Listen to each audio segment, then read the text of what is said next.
নমস্কার বন্ধুরা, আমি শিখা আবার চলে এসেছি তোমাদের সামনে আমার সেকেন্ড ব্লগ নিয়ে। যে বাজার করতে যাব, এই জন্য বাজারের জন্য রেডি হয়ে পড়েছি। তোমরা সবাই কেমন আছো? আমরা তো খুব ভালো আছি। সাইকেল নিয়ে যাব বাজার করতে। ব্লগটা তোমরা আজকে দেখতে থাকবে। সারাদিন কী করছি না করছি তোমাদের সামনে তুলে ধরবো।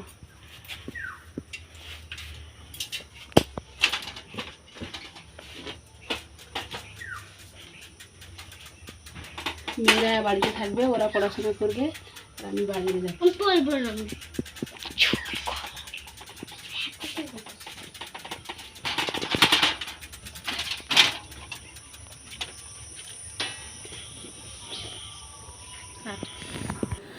এই দেখুন বন্ধুরা, আমি সাইকেল নিয়ে বাজার করতে চলে গেলাম।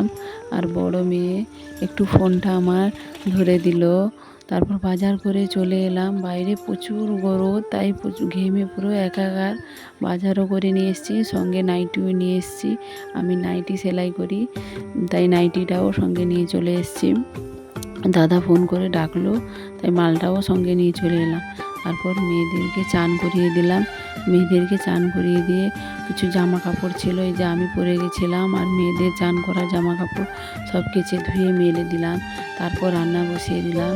এই যে রান্না বসিয়েছি, সব রকম সবজি মিলিয়ে, আলু, কুঁদরি, বেগুন, ঢেঁড়স, সব রকম সবজি মিলিয়ে একটা ভাজা করছি। নুন হলুদ মাখিয়ে রেখেছিলাম, তেল দিয়ে ওইটা দিয়ে দিলাম। ওইটা একটু ঢাকা চাপা দিয়ে ভাজা ভাজা করে নেব। তারপর ভাতও হয়ে গেছে, ভাতটাও নামিয়ে নিলাম। তারপর ওই আর পেঁপে দিয়ে ডাল করব। ডালটাও বসিয়ে দিলাম, একদম প্রেসার কুকারে বসিয়ে দিলাম, একদম সিটি দিয়ে দিব। ওইটাতে তেল, হলুদ, লঙ্কা, শুকনো তেজপাতা সব দিয়ে, পাঁচ ফোড়ন দিয়ে একদম ডালটা বসিয়ে দিব। দুটো তিনটা সিটি লাগলেই হয়ে যাবে আলাদা করে, আর সোমবার দিতে হবে না কড়াইয়ে। মেয়েদের খিদে পেয়ে গেছে, তাই তাড়াতাড়ি করে রান্না করছি। ওরা অনেকক্ষণ থেকে চান করে নিয়েছে, তো তাই ওদের খিদে পেয়ে গেছে।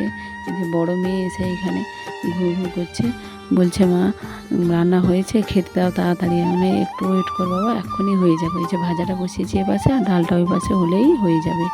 আর বলছে মা তোমার মোবাইল ধরে দেবো, ভিডিও করে দেবো। বললে না, আমি ভিডিও করে নিচ্ছি, তোকে আর ধরতে হবে না, তুই একটু গিয়ে বোনের সঙ্গে বাইরে খেলা কর, আমি রান্নাটা হয়ে গেলেই তোদেরকে খেতে দিয়ে দিচ্ছি। এখনই হয়ে যাবে কুকারে, আর ডাল হতে কতক্ষণ, ভাজাটাও হয়ে যাচ্ছে। আর বেশি কিছু রান্না করছি না আজকে, বড়া ভেজেছি আর সব রকম সবজি মিলে ওই যে ভাজা আর ডাল, আর দিয়ে দিব এই দিয়ে মেয়েদেরকে খেতে। এই যে দেখুন বন্ধুরা, মেয়েদেরকে আগে খেতে দিয়ে দিয়েছি। ওই সব রকম সবজি মিলিয়ে ভাজা আর একটা বড়া, আর এই যে ডাল, আর কিছু পাকা আম ছিল, ওইগুলা কেটে নিয়েছি ভাতের সঙ্গে খাওয়ার জন্য। মেয়েরাও খেয়ে নেবে, আর আমিও সঙ্গে খেয়ে নিব। যে খাওয়া দাওয়া কমপ্লিট করে চলে এসেছি গ্যাস মুছতে। আগে থেকে তো মুছিনি, মেয়েদের খিদে পেয়ে গেছিলো, তাই আগে ওদেরকে খেতে দিয়ে আমিও খেয়ে নিলাম। তারপর খাওয়া দাওয়া কমপ্লিট করে গ্যাস মুছে নিলাম। গ্যাস মুছে তারপর থালা বাসনগুলো কলের পাড়ে এসে ধুয়ে নিচ্ছি। অনেক থালা বাসন হয়েছে, তাই অনেক থালা বাসনগুলো আগে ধুয়ে নিচ্ছি। এই যে গামলায় করে নিয়ে যাচ্ছি। রান্নার বাসন আর খাওয়ার বাসন অনেকগুলা বাসন হয়েছে। এই যে ধুয়ে নিয়ে এসে ওইগুলা সব উপর দিয়ে, এই যে টেবিল আছে রান্নার টেবিল, ওইটার নিচে সে রাখার জন্য সিস্টেম করা আছে, ওই থাকে রেখে দিচ্ছি সব গুছিয়ে ভাগ ভাগ করে। এই যে গ্যাসের বেড়িগুলো উপরে রাখছি গ্যাসের কাছে, চামচগুলো চামচের জায়গায়, আর বাসনগুলো বাসনের জায়গায় রেখে দিলাম। তারপর মেয়েদের নিয়ে ঘুমিয়ে গেছিলাম একটু। ওদের নিয়ে না ঘুমালে ওরা ঘুমায় না, তাই ওদের নিয়ে একটু ঘুমিয়ে গেছিলাম। আধ ঘন্টা মতো ঘুমিয়ে তারপরে ঘুম থেকে উঠে কাজ করতে বসে গেলাম। ওই যে বললাম তখন নাইটিগুলো নিয়ে এসেছি, ওইগুলো সেলাই করতে হবে। আজকে নিয়ে এসেছি, কালকে নেবে।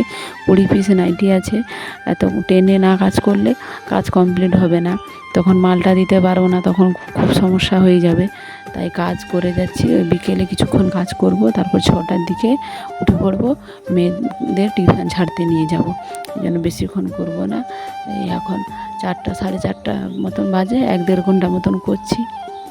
তারপর উঠে পড়বো, ওদেরকে টিউশনে ছেড়ে দিয়েছে, আবার রাত্রে করব বসে। এই যে 6টা বেজে গেছে। ছোটো মেয়েকে বিস্কুট দিয়ে দিয়েছি খেতে, ও খেয়ে নেবে, তারপর ওকে ছেড়ে দিয়ে আসবো। যে ছাড়তে নিয়ে যাচ্ছি বন্ধুরা, টাটা।